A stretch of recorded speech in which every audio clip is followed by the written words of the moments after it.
Eguerdion guztioi, oso zaila da azkenekoa izatea, ordu honetan abiatzea. Saiatuko naiz laburra izaten ere, eta horrela, behintzat izango dugu tartea, behintzat iritzi batzuk edo partekatzeko.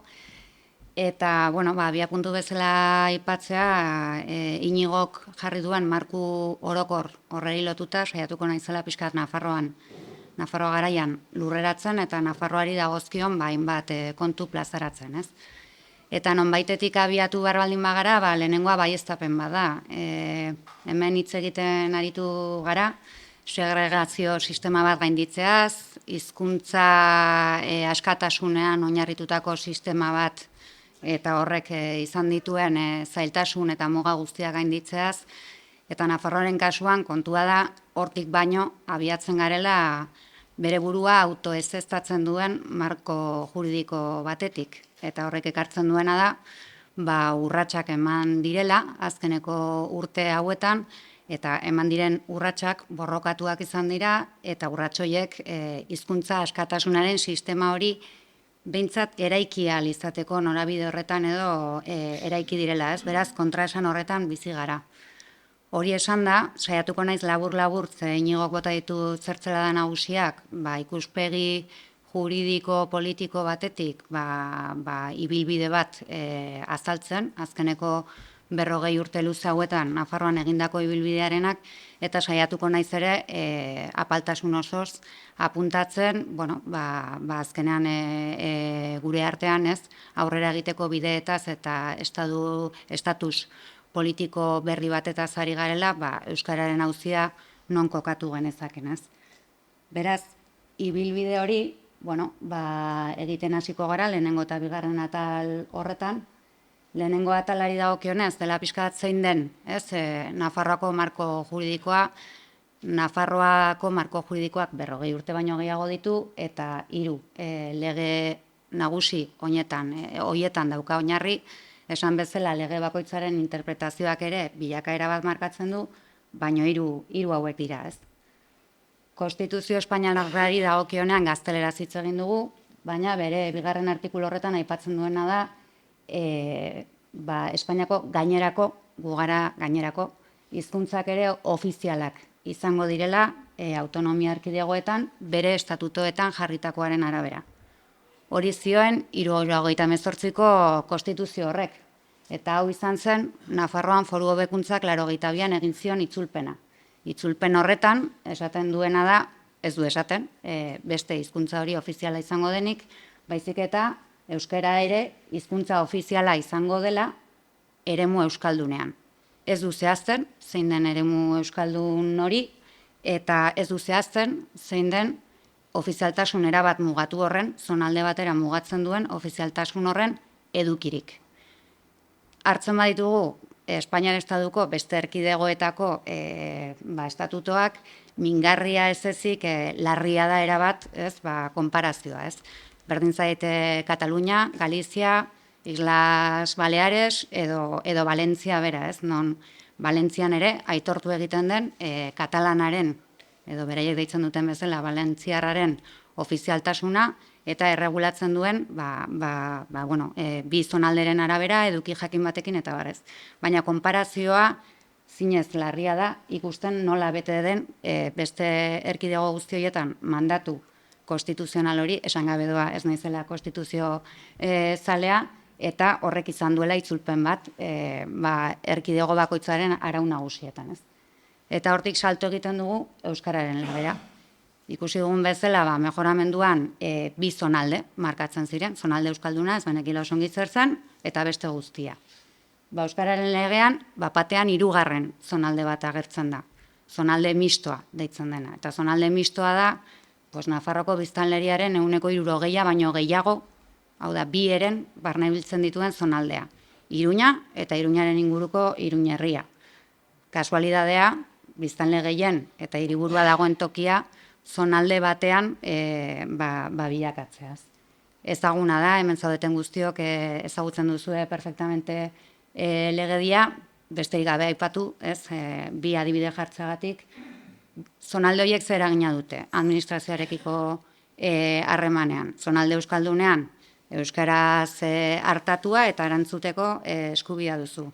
Zonalde mistoan, euskaraz hitz egin aldiozu administraziokoari eta berak eskatu diezazuke erderaz egiteko zuzenean, ez? Eta mistoan daukazu eskubidea euskaraz eskatzeko, baino ez dago bete behar korrelatiborik euskaraz erantzuteko. Eta horrek zer sortzen du, izugarrizko ziurgabetasun juridikoa eta etengabe epaitegietan egon beharra. Epaitegiak, hitz egin dugu beraietaz, Nafarroaren kasuan ere ez dira izaten normalean euskararen aldeko. Eta hor sortu den jurisprudentziak talka egin du adibidez bereziki udalekin. Udalekin zergatik? Udalak badaukate bete behar bat, dela hizkuntza politika sustatzea, euskaraz hartatua izateko daukazun eskubideari erantzutea, eta egite dituzte plantilla organiko batzuk. Orduan, rekurritzen dira, eta epaitegiek esaten dutena da. Diskriminatzailea da, eske ez dago erantzuteko bete beharrik. Orduan, diskriminatzailea da hori hor sartzea, ez?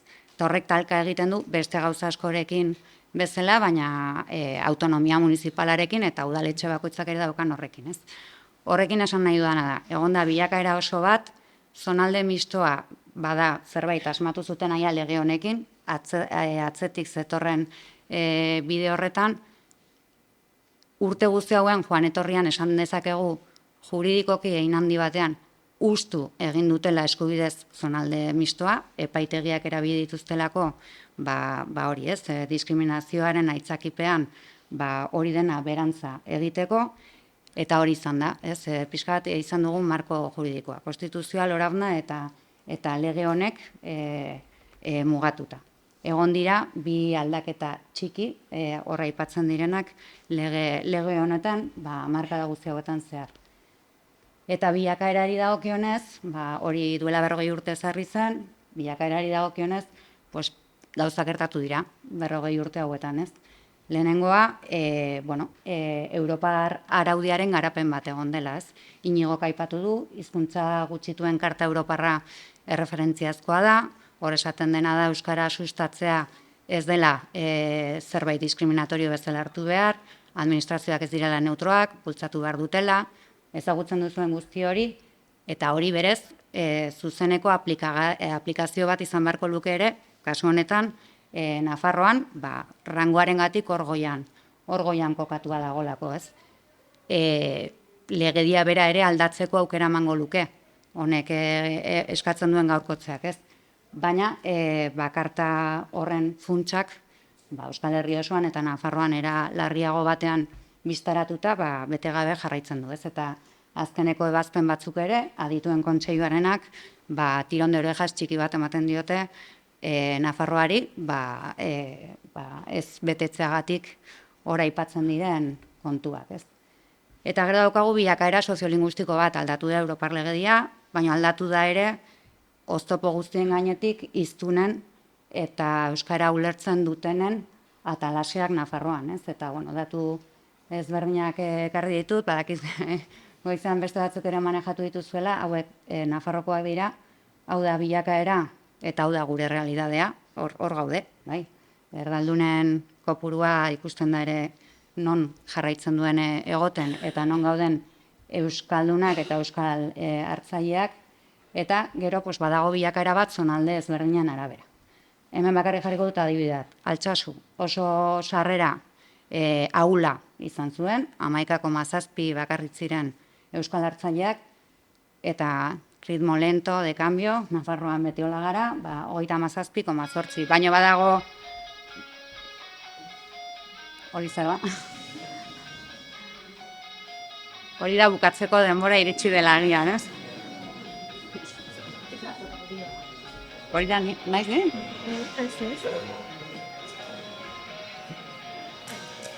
Ez dakit, galdetzera noa. Bueno, orain zer egiten dugu, dantzatu edo?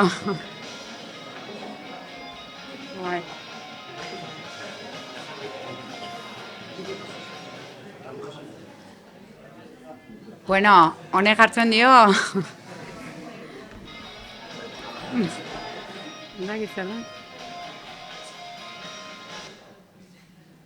Ez dut ukituko ordenagailua igual, Bueno, saiatuko gara segitzen, bai. Altsasuko datu hau gogoan hartu, gero referentzia bat ematen du, 11,7 horrek, 86an zeukan euskaldun kopuruarenak, ez? Zonalde erdaldunean, bilakaera, Tutera eta Fonteiasen pare dago, Nafarroko hegoaldea, hori dira datuak, hori da eskuartean daukaguna, daude ere despuntatzen duten herriak, orain ikusten ez direnak, hemen, eta ez dudana lortzen, eta zonalde mistoan, badaude igoera nabariak izan dituzten, zailtasun herriak toki ezberdinetan, direla orain pantailan agertzen ez direnak, eta badago bereziki aldaketa nabari bat. Eta da, Iruña herriari dagokiona, Iruña barne, naiz eta Iruñako datua ez den espektakularrena edo hoberena, ze hemen ikusten baduzue, bilakara honetan 2024ko datu hauekin nastatenak dira. Ikusten dena da, herri guztia daudela altsasun, aipatu dugun 11,7 horretatik gora. Edo, zonalde euskaldunean sartu ziren herri askotako euskaldun hiztunen kopuritik gora. Eta, egia da zonaldea banatu zirela inolako irizpide teknikorik gabe, inon ez dago idatzita zein ziren umbral edo atalase hoiek, baina horrek emanaldigu ere pista bat, pixkat nondik jo genezaken, ez? Esan dugu, egonda garapen bat Europar araudian, egonda garapen bat hiztun eta ulertzen duten pertsonen kopuruan, eta egonda ere aldaketa soziopolitiko bat Nafarroan, ez? Nolabait laburtze arren, 80. hamarkada izan zen, aipatu dugun marko juridikoaren ezarpenerako epea, 85 arte, hor ezarri zen, eta bazegoen euskalgintza bat, geunden mugimendu ezberdinak kexaka, ez geundelako ados marko juridiko horrekin, baina hori egiten genuen bitartean gure gainetik, ez? Marko hori ezarri egin zen, eta hor egon ziren ere, 84-85ean, saiakeratxo batzuk, ez gure ambizioaren mailakoak, baina saiakeratxo batzuk, hai presidente izan zen garaian eta, adibidez, zirkuito elebiak jartzeko administrazioan, badakit hau leheno esandako paradigmarekin kontrasankorra dirudiela, baina horrelako saiakeratxo batzuk egon ziren, eta gero ja etorri zen, Otanoren gobernua erori eta gero, 86-tik 2015era, harresia. Harresia, desertua, garairik bortitzenak, Sanz eta Barzinaren aurpegietan irudikatzen ditugunak, non izan zen ni pan, ni agua, eta Nafarroan euskalgintzak eta euskararen aldeko mugimenduek eta norbanakoek iraun zuten, iraun genuen, lan komunitario, bolondrez eta etengabe batekin orokorrean, ez. Eta 2015ean aldaketa politiko bat gertatzen da Nafarroan, Iruña eta beste herri batzuetan, eta aldaketa horretatik irekieraren printza batzuk sortzen dira, ez. Irekiera ez da estatus aldaketa bat, ez da seguraski ambizionatzen dugun hizkuntza politika berrien tamainoko zerbait, indar korrelazioaren arabera ere jokatzen delako, ez. Baina irekiera da, de ereduko lerroak ireki izana, jarraitzen dugu lerro bat ireki behar den bakoitzean etengabeko bidea egiten, baina diskursoan, mezuan, helduen euskalduntzean, eskoletan, egon dira, irekiera. Zentzu batzuk ezin ditugunak inola ere bazterrean utzi. Zergatik, ze goizean bota diren datuetan, EAEko datuetan, ez dago euskararekiko kontrakotasunik. Nafarroan bai. Nafarroan dago sektore bat, 20% ingurukoa, euskararen kontrako bere burua definitzen duena eta horrek daukan eragin guztiarekin, ez? Eta orduan, faktore horiekin ere, irekieraren zentzuak dauzkate bere mugak, baina egia da ere, hainbat printza edo ekartze dituztela, ez?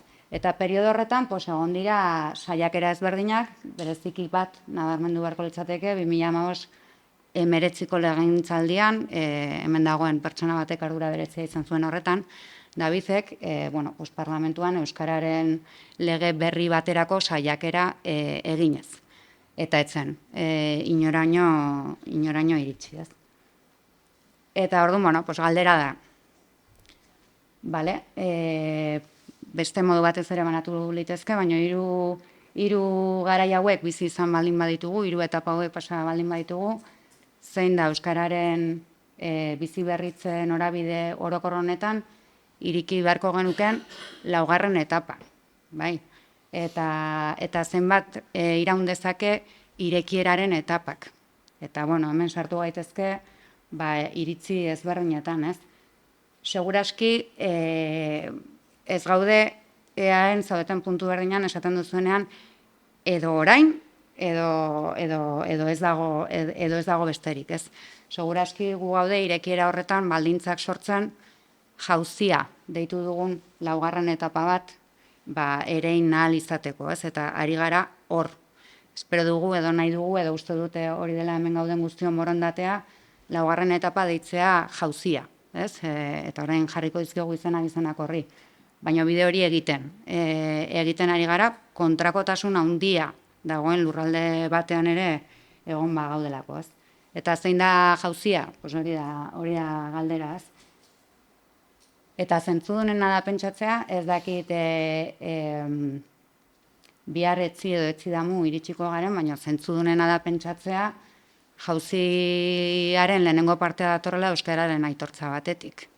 Euskara hizkuntza berezkoa eta ofiziala dela aitortze batetik. Autoezeztapenaren fase batetik, autoafirmazioaren fase batera pasatzetik. Eta horrek izango lituzkeen ondorio juridiko eta politikoekin.